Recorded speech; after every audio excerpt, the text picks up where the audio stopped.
Welcome to another bonus round episode of Comic Book Nation, the only show that does it all for geek culture and the official podcast of comicbook.com. I am your host, Kofi Outlaw, and joining me for this bonus round, I have my regular Comic Book Nation co-host, Mr. Connor Casey is here. Whip.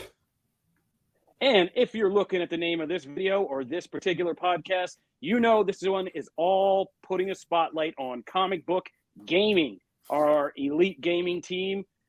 And today, joining us once again on the podcast is Mr. Logan Moore. Hey guys, how's it going? We're doing all right. And where exactly are you right now? So I'm in Los Angeles recording this in my hotel room. I just switched between hotel rooms, strangely, because I'm here for a couple different things that are going on this week. But the thing that have we booked in different rooms? That's hilarious. Yeah. So the thing, the main thing though that we're obviously talking about is Spider-Man. That was one of the things that I have seen this week and played a little bit of Spider-Man 2 on PS5. And awesome. So we're just kind of doing this almost like off the cuff live. This will go up once the embargo's up, so you guys will be hearing this days later. But when did you play the game actually? So I played it yesterday, and I got to go hands-on with about 2 or 3 hours of it in total. They dropped us into a section of the game that it wasn't the start, but I could tell it was probably maybe 2 or 3 hours into the game. Peter has the symbiote. He's got the black suit by that time. And so kind of was just an early portion of the game where you're getting used to the new symbiote abilities and things like that Peter has at his disposal in this game. Can you walk us through like what all that 2 to 3 hour window had? Like, did you play story missions? Was it free roam? What all did you do? Yeah, so it started off, I played probably about 4 to 5 main story missions in total. The first one began, the demo started off with Peter tracking down Kraven, and that's the first thing that I saw was an encounter between Kraven and Peter. And then that gets kind of, if you watch the showcase here, which we've got the gameplay footage on for from earlier this year, this is actually a chunk of the demo that I played here, the stuff that's got the lizard in it. So most of what I played was heavily centered around Peter trying to track down Dr. Connors because he believes that Dr. Connors can somehow get a cure for Harry in the game. And Harry is one of the main characters in this game. They kind of teased his implementation at the end of the previous game, and they're still trying to look for a cure for him. So it's kind of similar to like Amazing Spider-Man 2, where nondescript disease that he needs healed. And he needs Dr. Connors' help, but Dr. Connors has gone all lizard-fied, and so you're chasing the lizard basically around New York through a variety of different missions. And in the midst of all that, Kraven is also trying to hunt Lizard, but he's also trying to hunt Spider-Man. So there's a lot of different things going on. And then I played as Miles for a couple of missions as well, which I have to say were not as engaging or enticing, because I think so much of the game is, I think so much of the allure of this game is, the black suit stuff that they're doing, obviously paving the way for Venom, which I did not see in my time with the game, obviously, because you assume Peter will shed the symbiote later in the game, and then that'll lead to Venom being born and all that stuff. But yeah, I have not seen Venom yet, but Miles's sections were less interesting, I think. But I'm not necessarily down on the game in that manner either. Do you think it's because, the Miles, I'm assuming you've played both the first 2 Spider-Man, Spider-Man and then Spider-Man Miles Morales. Was it just the proximity? Is Miles just too close to playing like the Miles Morales game?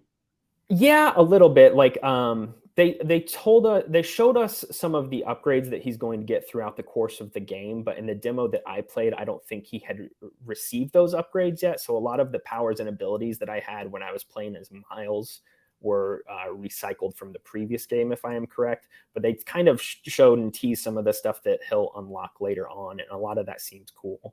Other than that, it's just most of what Miles seems to be doing in the early hours of this game is just kind of trying to find himself. Obviously, he's been Spider-Man for a period of, I think, about a year or something around there, where this game picks up. And he's still just trying to kind of balance his personal life with his life as Spider-Man. And so it's kind of a classic Spider-Man story arc in that manner, but everything else, all of the narrative heavy lifting seems to be happening on Peter's side in the early hours of the game, which isn't necessarily surprising.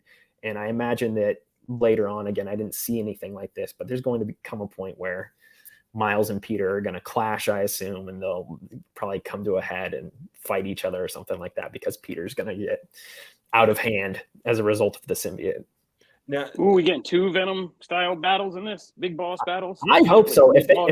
If they don't do a Peter versus Miles boss fight in this game, I think that is a huge wasted opportunity. I've been saying that for like multiple years at this point, since this game was first revealed.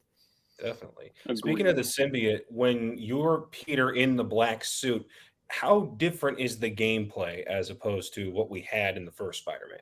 Yeah, so this time around, they've got there are 2 different, there's like an ability mapping that is all mapped to the left trigger, and you have 4 abilities that are assigned to the face buttons that you can use. So for instance, like if you press L1 and let's say triangle, you'll be able to do like a tentacle grab where you shoot out a symbiote tentacle and blast one enemy specifically. There's others where you can grab a whole bunch of enemies at once, slam them on the ground. So you have 4 different abilities assigned to the face button, and then Miles has his Venom techniques, which are assigned to those same face buttons, and then on top of that, you've got the gadgets, which are assigned to the right side of the controller. Basically, if you press R1 and use certain prompts assigned to the face buttons, then you can do stuff like web up enemies to certain walls and stuff like that. So it's kind of a combination of the gadgets that Peter and Miles have at their disposal combined with their abilities, and then a lot of the basic hand-to-hand combat from the previous games is back once again, and firing off webs. And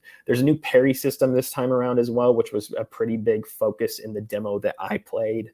And I was not very good at that, but I imagine that anybody who wants to get really good at combat will have to start timing things a lot better this time around, because if you played the previous games, you probably knew that you could just kind of spam the circle button and dodge all incoming attacks. And this time around, there's a lot more of an emphasis on trying to focus on that parry system that they've included. Is there a point, I know demos, like you say, you spend a lot of time with these. Was there like a real highlight point for you where you just locked in, like something was happening in a game or something really just got exciting to you and you kind of just were like, okay, I'm locked in now? Yeah, we're actually showing it here in the background. This demo where Lizard is swimming through the river and Kraven's guys are all around it is fantastic. It was one of the best points of the demo that I played. There's just so much going on. There's also, my demo capped off with a boss fight with Lizard, which was really fun. And that is great because it's not only a boss fight in a closed environment, but then Lizard ends up escaping and you have to chase him around through the city. And so he's crashing into buildings and you're trying to get a hold of him.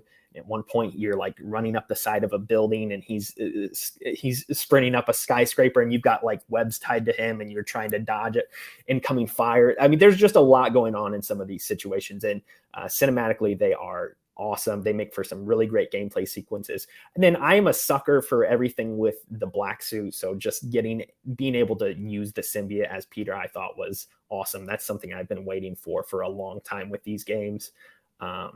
So yeah, that was a constant highlight for me. The story stuff is what I'm most interested in. And they're really, honestly, despite having played for 2 or 3 hours, I still feel like there's not a lot that I know about where they're going to go with the story. This was really a good chunk of the game for me to play because it was relatively straightforward. And so I'm very much looking forward to that, seeing how that unfolds. The first games are so novel and distinct because they did kind of like what Arkham did for Batman, in the sense of putting you in Spider-Man suit and making you feel like Spider-Man for real, in combat, in movement, in traversing the city.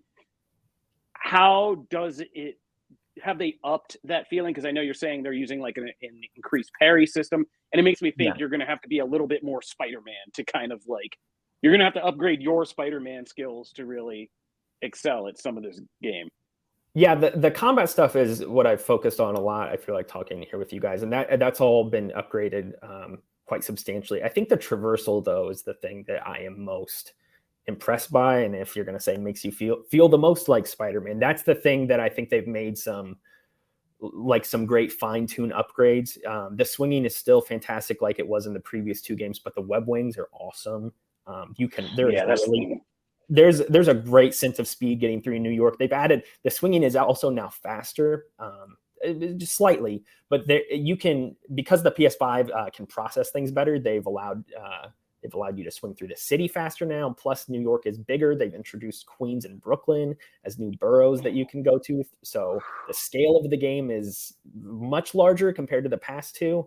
And they've introduced new gameplay features that help you get around the city quicker. The web wings are great, though. They're a little odd to control, and there are some like side missions or things like that where you're chasing like drones, and you can only use the web wings in those sections, and you have to like fly through certain rings, and it's kind of like Superman 64, which I found to be very bizarre.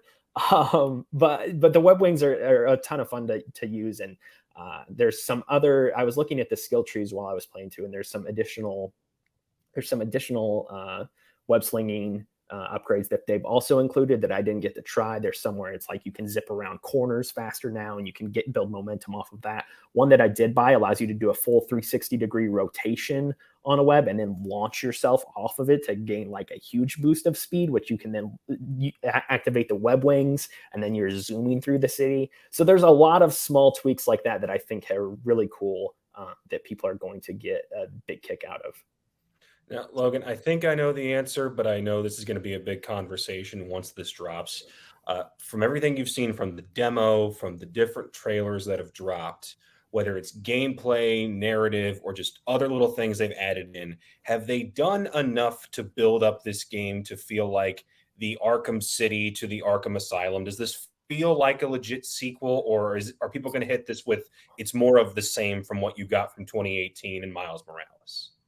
Broadly speaking, it's hard to say because the demo, I mentioned this before, the demo I played was really it was a section of the game where I could tell that it gave me a good enough idea of what this game is going to be without showing too much. And I tried to talk to some of the folks at Insomniac about some of the things that you might see late in the game. And they are being incredibly dodgy. So they're sitting on a lot of surprises with this game. And so some of the bigger upgrades, like you're mentioning, if it'll really feel like a true sequel or whatever, I feel like they're keeping that tucked away for the mid to late game sections. But even playing a portion of the game from the early hours, yes, it very much feels like a sequel. Not only a lot of the traversal and gameplay upgrades that I've mentioned, but the visuals are fantastic this time around. Like having this only be on PS5 feels like the right decision. I know some developers have been like a weird some developers have been in like a weird middle ground with bringing their games to last gen and current gen hardware. Making this exclusive to PS5 is a great choice. I think it's really one of the highlights of the hardware so far. It very much is similar to the old games, but like you can't ask them to totally reinvent the wheel at the same time, especially when those previous games were so good. So, and I think switching back and forth between Miles and Peter and having a story that feels like it's going to contain far more depth around the two of them will be what makes this feel like a full-fledged sequel or whatnot, kind of like you were talking about. Yeah, my next question was, just the PS5 processing power and as an exclusive, how much do you think this is going to? I mean, I know it is going to finally get me. I'm trying to get through this for Tears of the Kingdom so I can get ready for this in Black Friday. But do you think this is going to be a major hardware driver? Oh, yeah. Like this is the PlayStation game at this point. I feel like it was, but it's this and it's God of War are PlayStation's two big cash cows. And God of War they still had on PS4 last year when Ragnarok came out. This is only going to be PS5, so this is going to be probably the biggest driver of PS5 sales out of anything so far. I don't know if this will be the best selling game of the year or anything like that, because you've always got, your Call of Duties and stuff like that. And Zelda's been selling really well, but this is by far the biggest exclusive that I think they have released on PS5 only so far, and is going to they will be selling a lot of those special edition Spider-Man PS5 consoles, I am sure, throughout the rest of the year. I only have one more, and then Connor, you can throw out some. My question is, we're comicbook.com, so even though this will be led by gaming, inevitably with these games, we don't just write about it from the gaming sense. So there's also the Marvel side that we got to dig into.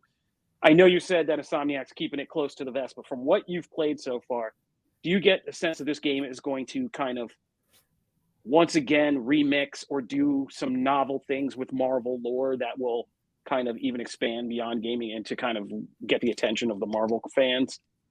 Yeah, I think so. I tried to look into some of this when I played too. Like those who played the previous games know that there's like the Avengers Tower and stuff in the game, and Peter will make certain comments if you swing near it. I went to it in the demo and he didn't say anything, so that was kind of disappointing.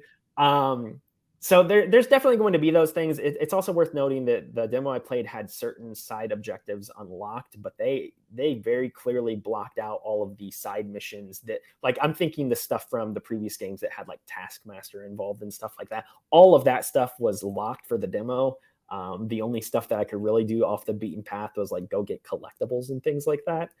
So they're very clearly playing it close to the chest when it comes to the other secretive Marvel stuff that they've got in this game, because I think so far the only characters that have been confirmed have been Venom, Lizard, and Kraven, and then I forget Yuri's character's name, Yuri Watanabe, the character that she ends up becoming. I know she's going to be in this game. I think it's Wraith, maybe. I can't remember. So she's going to be in the game in some capacity as well. But other than that, Wraith. Is it Wraith? Okay, I thought so. Yeah. It's Wraith. So there's a lot of secrets I can tell just from being around them and asking them some things. Obviously, you've got Norman in the game as well. I imagine they're going to try to set up a third game where Green Goblin will end up being the main villain. That feels like the next big logical thing if Venom ends up being the main baddie of this game, which I don't see them deviating from. So if they do a third game, which they almost certainly will, I feel like they got to start laying the roots here for the Green Goblin stuff to be in the third installment, which I have not seen anything of yet. And then I think just the biggest question I still have is just who's going to be Venom. Like that is the one thing that I don't know, because Eddie Brock is not in the game. They've said explicitly Eddie Brock is not their Venom. All signs and hints from the trailers, and again, there wasn't much in the demo that I played that really hinted at anything like this either, but it seems like Harry is going to be Venom, which it's definite. Yeah. That's my prediction. Yeah, I think it'll be Harry. I just hope it's not Kraven, because I know that's another popular theory. I wouldn't like that.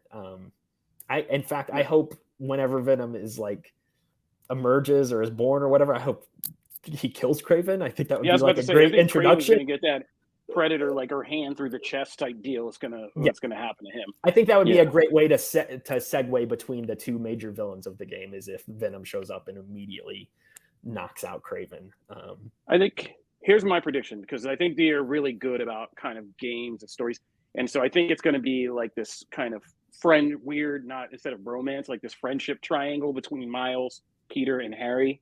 Yeah. And I think like you could get it. It's going to get mixed up to the point where like Harry might kill Kraven to save Peter, but like it's taken over by Venom, and then to stop Venom, Harry ends up dying when they stop Venom, and which then would of course drive Norman over the edge, and he probably figures out who Peter is, and then and I hope they do, because one thing I think has been missing from Spider-Man is that classic Green Goblin story, which was one of the reasons I got into comics in the first place. Like the original Green Goblin story is a mystery.